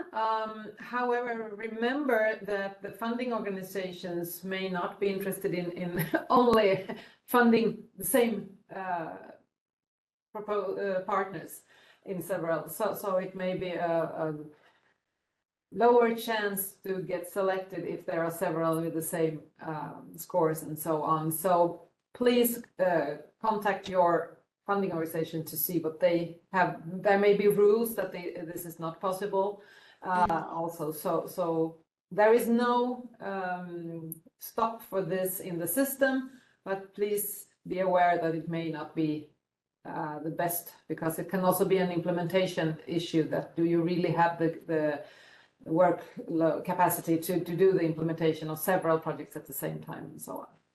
Thank you, Maria. So now we have a question regarding our collaborative partners at the EEN. So this is not required at all. It's just a support we offer, which you can use to find partners. So it's not required to go through the EEN. So that is just an offer from our side.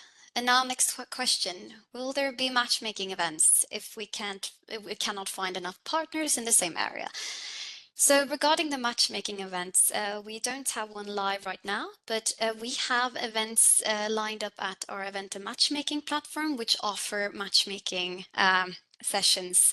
So I think I shared a link for that page in the chat a bit above, so I can always copy paste it here as well. So please stay tuned here and also register at the matchmaking event, because then you can contact all participants in that platform as well. All right. I am in carbon capture and utilization, ethanol, TA, LSA, email me. Okay. That's the shout out, I guess. Can a company apply 2 modules? So I believe that is, can a company apply to 2 core modules? Now, again, Maria, I don't think we have any requirements against it, but as you mentioned, please pay attention to the funding requirements for national and regional funding organizations. Is there a minimum number of consortia members? So that, Marie, you might support me here as well, but it's the transnational requirements that we have regarding 3 partners. So it must consist of minimum of 3 beneficiary partners, and they have to come from 3 different countries, and 2 at least must come from EU member states or associated countries. So that's that. Now the next one, let's see. My research area is monitoring. Okay, I think this is another shout out, it seems. Sorry, I was muted. I just wanted to add to the consortium setup that we recommend highly to have more than 3 partners in the consortium, because we see that if one partner is ineligible, you may go to the next step and you can include another one, but maybe that is not eligible in the next step. So we strongly advise to have more than 3 partners in the project. Yeah, thank you, Maria, and a very good point indeed. Now we have the next question. What is the minimum maximum duration of projects? So we have 36 months from project start to project end. Yeah. There may be differences between the core modules, so have a look there, but the main is never longer than 36 months. Yeah.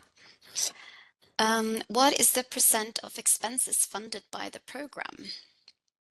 That differs from funding organization to funding organization, and all funding is done directly between the funding organizations and their beneficiary partners. So you will have to look at your funding organization and what the rules are there. There is no collective funding from the CET partnership. Everything is done between the funding organization and the beneficiary partner. Thank you, Maria. And here we have a core module related question to core module 5. And if Isabel is with us right now, maybe she can elaborate a bit. Participants ask, I think it disappeared. It just moved to second place, but it's still there. No. Oh, yeah, there it is. Yeah, Yes. it's there. Yeah. Okay, thank you, Alvin. Yes, So in something core moved up. module, all good. So in core module 5, hydrogen renewable fuels, it is stated that hydrogen storage using solid and liquid carriers is funded. Does this include hydrogen storage in the subsurface, e.g. saline aquifers? Now, maybe Isabella, are you here? Yes, yes. Yes, it includes, I mean, it's all forms of hydrogen storage are included.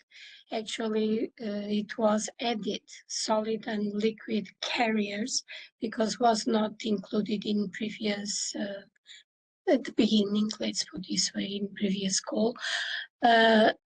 So yes, the solution has to be innovative, of course. So it has to have some added value to the already existing results of projects and solutions that are there in place. Thank you so much, Isabel. All right. Could you please remind us how CETPartnership Joint Call 2025 is integrated within the Horizon program? What's the difference with the EIC program? So we are a partnership that's co-funded by the European Commission through the Horizon Europe program, which means that we have a total budget which gets a percentage kind of boosted. So we get to fund more projects within it. So that is kind of how we differentiate also, that we have direct payment to the projects from the funding organization participating in the call, but we have a boost of the overall budget. Maria, do you want to add on to that as well? We have our own rules, so to say, so you have to check our call text. It's not the same. It's another platform, not exactly the same evaluation criteria, although it's the same excellence, impact, and quality of implementation, but there may be minor changes of subsections. So please have a thorough look at the call text. Thank you. Yes, Maria has a great experience with with many different funding programs. All right, so with a stated range of 2022 to 2027 and a project start late 2026 and a maximum 36 months for projects, the project may run into 2029. What are the constraints? 2027 or 36 months? So the 2022 to 2027 is our program period, which is when we have annual calls. So that means that we had an annual call in 2022, we have one in 2020, we had one in 23, and so forth. So it doesn't correlate to the project period in that sense. Yeah. Okay. Project partners of the consortium should be mixed of industries and universities, ? Is there any specific role for this? So this depends a bit on the core module in which you're applying under and the requirements that you might meet there, as well as the funding organization's requirements, as some prefer a specific type of partner, depending on your proposal. So we advise you to contact either the TRIs that's been presenting here today or the funding organizations in which you plan to apply under. All right. Is the structural performance management and digital twin of subsea cables is in the scope of the call module 2? So I think this might be a question for Francesco or Giuseppe if they're online regarding the call module 2. Yes, I'm online. I'm here.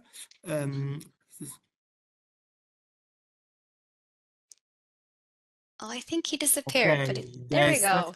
Hello, can you hear me? We hear you. Sorry, Francesco. Structural performance management and digital twin. Okay, I see it more in the module 3, if in terms of activity, even if because it's more a technological solution and does not really probably impact with the flexibility of the system. So I don't see it quite fitting in the module 2 actually. Okay, thank you so much, You're Francesco. welcome. That's enlightening. So now we have, is there a digital platform we can see areas of interest from potential partners? And yes, indeed it is. So a bit above here in the chat, let me see if I can find it. I shared the link to our event and matchmaking platform. Now, if you register here, you can do matchmaking, which means you can invite sessions and also see more information about the participants' project, their interest, their field of expertise, and then in that way you can connect directly. We really advise everyone to register through that platform because it allows for more direct contact and planning of potential project consortia development. So I think I will try to reshare these links. If you give me 2 seconds here, and hopefully, okay, so now I lost the hyperlinks, but maybe one of the support team can assist me in reshare here. All right, I will add them in the chat after the Q&A, I think, because the hyperlinks disappear. Anyway, is it an advantage to make the consortium as international as possible? It goes a bit back to what Maria says regarding the potential ineligibility of a partner. So in that sense, it's nice to have many partners. When it comes to the scope of internationality, we of course want people to connect transnationally, because the point is to kind of share ideas and on common challenges. But that's not necessarily something we look on beyond our requirements, which are already stated in the call text. Hope that was a clear answer. Maria, you can always just jump in if you want to anytime. Okay. In the documentation about funding agencies, it's not mentioned which core module will be funded by the Scottish funding organisation. Does that mean that all modules are fundable because there is a budget specified anyway? So regarding different funding organisations, I also on a side note saw in the chat that Richard was online and has a Scottish event, so he'll probably be able to tell you more about it. But yeah. We are about to updating the document, so it will be included. Yeah, so stay tuned for any national events on our website, and also contact the funding agency or organization directly and check out the annexes in the call text, and you will find your answer there. All right. You can also have a look at the web page, because there it was included actually. So it was a mistake that we have been getting the funding commitments one after one, and we have been including it. So that's it. And there may be changes after this today. So please have a look all the way until the opening, and maybe also a bit after that to have the latest. Yeah, thank you. And I'm also sharing the link in the chat now where you can kind of see which side you need to go to see the overview of funding organizations participating in different core modules, as well as their annexes, which will, as Maria mentioned, be continuously updated. So don't take it for good fish, as we say in Norway. All right, now next question. I'm looking for partnerships in core module 3 with focus on OK. It's another shout out. So we go to the next one. Must we have equity funding equal to or greater than the budget we apply for? Now, Maria, you might be more of a budget expert for this. I think, yeah. Sorry. Oh, good. Equity funding equal to or greater than the budget we apply for. I'm not really sure I'm following what the meaning is, but maybe it is. It depends on the different funding organizations. Some organizations require that you only apply for 80%, for example, or 25%, or whatever. So you have to look at your funding organization requirements if I understood the question right. I also struggled a bit with that one, but or come back to us by email if you want to elaborate at any point as well. Okay, can a more flexible approach be adopted between pre and full application stages to allow adjustment to the consortium budgets to overcome the shortcomings in the set partnership process where a budget limit is only one region country kills whole proposal? This risk discourages collaboration. We do see your point, and this risk is something we are well aware of. But as per standard, we have the in-between stage phase written down on, I think, what did you 5.2.1 in the call text? Yeah. So it's that you can move from stage 1 to stage 2 with only 2 eligible partners, and then you can add another one. But you must have a funding organizations confirmed and everything. So you have to follow those rules. Of course, the budget will always be limiting, but not regarding eligibility. Budget limitation is about being selected or not. So having low scores may lead to not being selected because there is no funding available. In the best of worlds, we would of course like to fund all above threshold, but as we have a lot of applications and not enough funding, there will be some with low scores that will not be funded, no matter what happens. Thank you, Maria. All right, to the next one. Suppose a business forms a consortium with 2 other organizations to develop a new energy production technology.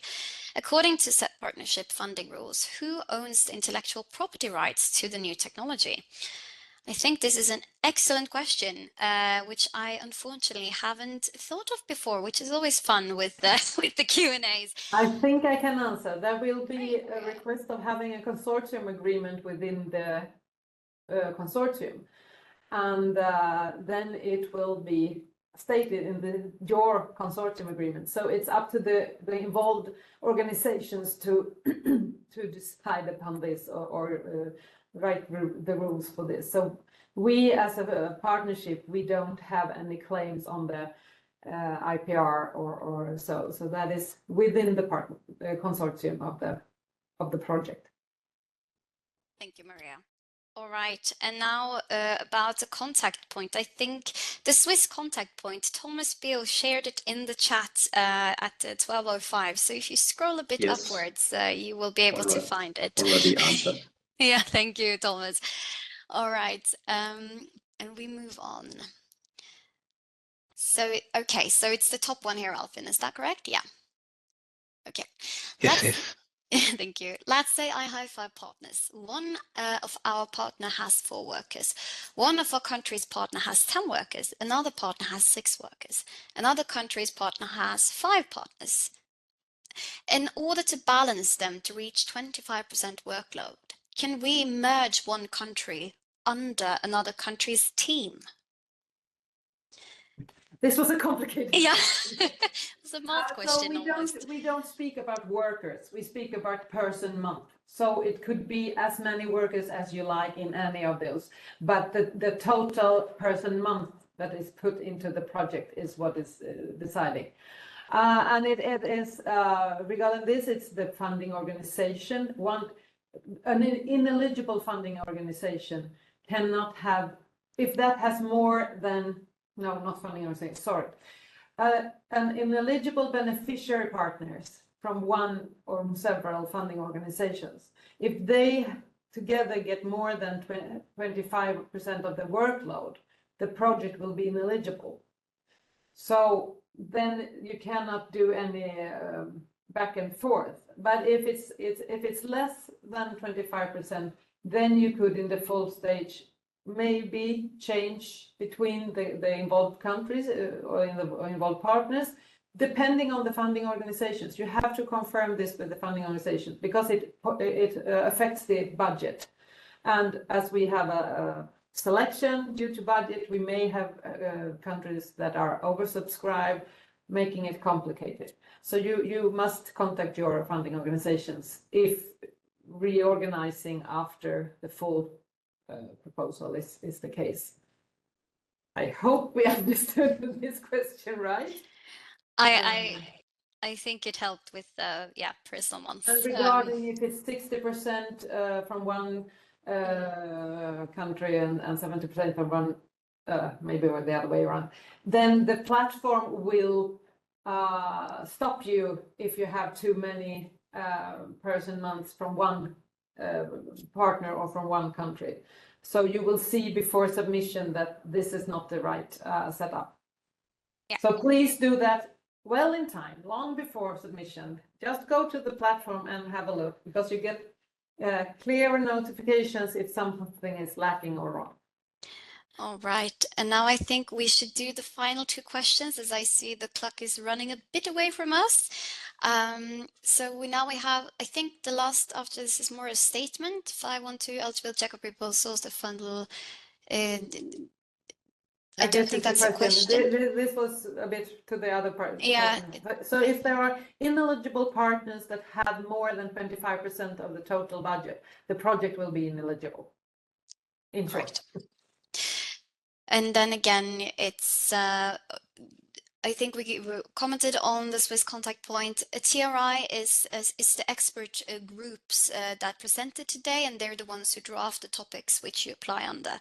They're essential part of driving our partnership forward, and are experts from all across Europe. All right. Please see our webpage. There are descriptions. And I think now latest question is probably not the last question, but I think we might have to sum up soon, but fear not, we will write answers to all these questions and publish them on our website